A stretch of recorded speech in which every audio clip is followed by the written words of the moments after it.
Hey, Magic friends, welcome back. This is your captain here on Captain Clyde's MTG. We're on with our series of some more of the best of Phyrexia All will be won. Cards to enter the formats and cards to look out for as you play these new formats. Today's edition, we're going to talk about Modern, if anybody cares. But Modern is a fun format. It's got oldies but some goodies. And this particular episode not only could be for modern, but could be most of the Eternal formats, Brawl, Legacy, what have you, in a slight essence, to be honest with you, because they all look for a lot of the same things: big impact, cheap costs, or combo ability, which is a kind of a different measurement scale. But we're not here for that. We're here to talk about the top 5 cards that will have an impact or will have an impact, in my opinion, on the modern and possibly legacy and other formats. So, before we get started, don't forget, try and get to 1,000 subs. So, hit it up. Now's a good time to subscribe before we get started. So, here we go. We're going to start off with a honorable mention, which is Glissa Sunslayer. So, Glissa here is a green, black, and 1 for a 3/3. So at 3 mana, that's what puts her in the maybe this isn't good enough category. But we have lots of creatures that are 3 mana that have been played in Modern regularly. Everything from Pyromancer, Liliana, the Veil. I know it's a Planeswalker, but humor me. Um, there's Spirit cards with Flashback. There's lots of things at 3 mana that have been making appearances. Kitchen Sphinx, things like that in the modern format. So this may have a place, especially being the fact that this is a zombie elf. Keyword there, elf. I mean, and zombie really. And to be honest with you, for being a Phyrexian means that she can be played in Phyrexian decks where the lands specifically say tap for whatever color to make a Phyrexian or an elf or a zombie or whatever.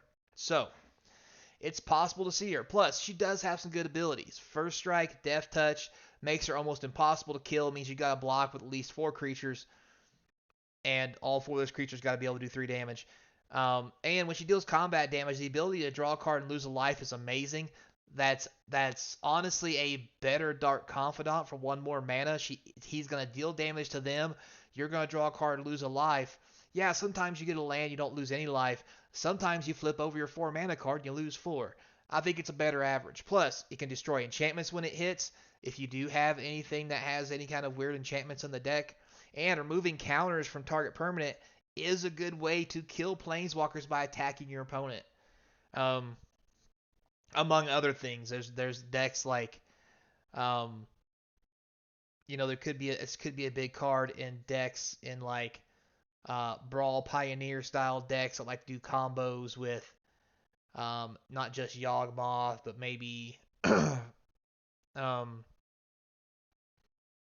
any kind of card that has tokens on it for whatever reason. I'm drawing a blank here. Hangerback Walker, what have you. I know you're saying, well, they just block it. Well, either way, mission accomplished, right? So I think that's why this gets an honorable mention. Now, moving on to the hard hitters. Starting off at number 5, we have Cankerbloom. So I like this card a lot because it's 2 mana. It is on the cheap. It's a 3/2. It has power. It packs a punch. Plus the ability to destroy an artifact, destroy an enchantment, or just proliferate at instant speed could be amazing. This could do anything from destroy an artifact or enchantment your opponent's using to combo with, to saving your planeswalker by proliferating up a loyalty. And if they decide to kill this for some reason, just put a loyalty on your planeswalker or whatever else it is you have counters because you can.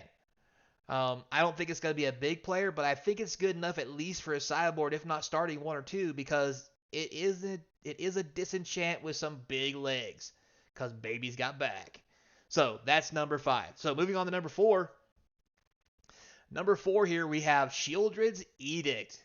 That's right, black and 1 colorless. It's even an instant. It says opponent sacrifices non-token creature, sacrifices a creature token, or each opponent sacrifices a planeswalker. This will literally kill almost anything you want. Now, in the past, we had edicts where, people could just sacrifice a token to it. They can edict cards very bad, so therefore they weren't playable. But in this one, if you've got one thing making tokens and it's an actual creature and there's 6 tokens on the field, you simply play this and say sack a creature non-token, and you get the creature you want. If you want to sack a token creature, I mean you could do that too just for giggles. But also the ability for a black and 1 to kill a planeswalker, that is the cheapest planeswalker kill card that we have to date, period. And it's only an uncommon. I think this is probably going to see a lot of play. So, moving on to number 3. Today's number 3 is Vindictive Flamestoker. I think this may be a card that we might start seeing in mono red burn decks. It's 1 red for a 1/2. It has a very Steamkin kind of feel to it. It says whenever you cast a non-creature spell, you put an oil counter on the Flamestoker. For 6 colorless and 1 red, you may discard your hand and draw 4 cards. It costs 1 less for each oil counter on it. So in the early game, this may be better than some of the cards with prowess, or maybe even the goblin cards, only because you're going to fire off a lot of direct damage. And the odds of you firing off, let's say, 4 direct damage spells to make this cost 3, very high. And by that time, your hand's going to be empty. You're going to have 3 land. You literally just sacrifice this guy whenever you want, and then draw 4 cards. Not even ancestral. It's draw 4. Like, by the time this guy goes off, he is definitely going to be worth his weight in gold. Now, again, maybe he doesn't pan out. Maybe it's not good enough. There are kill spells. But at the end of the day, the creatures you're playing anyway could be killed by those exact same spells. So is there really a difference in which one you play if this one's actually going to let you get some cards? Because I've actually played mono red before and got stuck on 6 land. And if this guy was on the field, I get to bolt somebody 1 time and then draw 4 cards, it would have been a whole different game. So, moving on to number 2 on the list today, we have Venerated Rot Priest. This thing has come out of the woodwork like nobody's business. It was really cheap to begin with, and a lot of people got lucky and bought it when it was cheap. Now it's over $10. It's going to be over $20. And here's why. 1 green for a 1/2, toxic 1. Yeah, you can't pump it and make it deal a whole bunch of infect damage. However, whenever a creature you control becomes target spell or ability, target opponent gets a poison counter.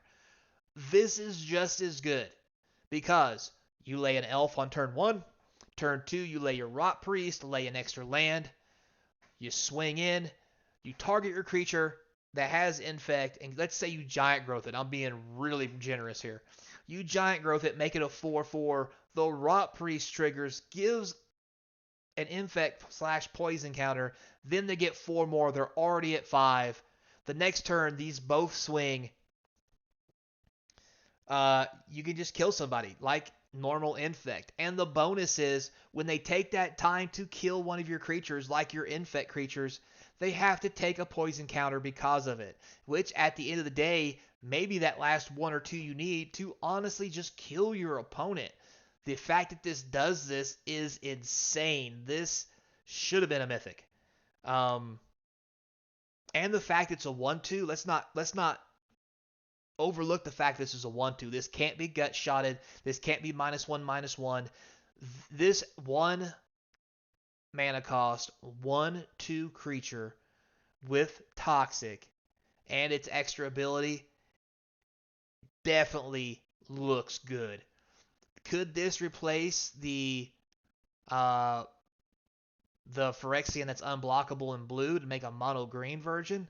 Hey, it's possible. All I know is there's now plenty of options for Infect to take the white or blue out and go white, green, white, blue, or just white, black.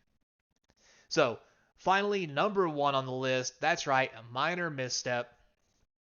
Obviously, 1 blue, counter target spell, mana value 1 or less. I think this is going to be real big. We know that, especially in Legacy, and even in Modern, 1 mana spells are the way to go. You want cheap, you want efficient. This is going to stop everything from them trying to pump their creatures to kill you with it. With Infect, stop. This will counter a Death Shadow. This will counter most creatures in the format. This has lots and lots of play. It's going to stop tons of stuff. So, with that said, I don't know what else to say. I think this is going to be a big player, and if it's not, you will see it get big play first and change the format before it fades away. So, with that said, guys, thanks a lot for watching. That's the list of the top 5 with a honorable mention for Modern and even Legacy coming out of Phyrexia. All will be one that I think are going to be big players in the format. Thanks a lot for watching. Until next time, be kind. Don't forget to check out links in the description to the eBay store, Patreon. Sub up. Those who have, thank you very much. And it's pre-release weekend. Don't forget, I hope to see you across from the game table.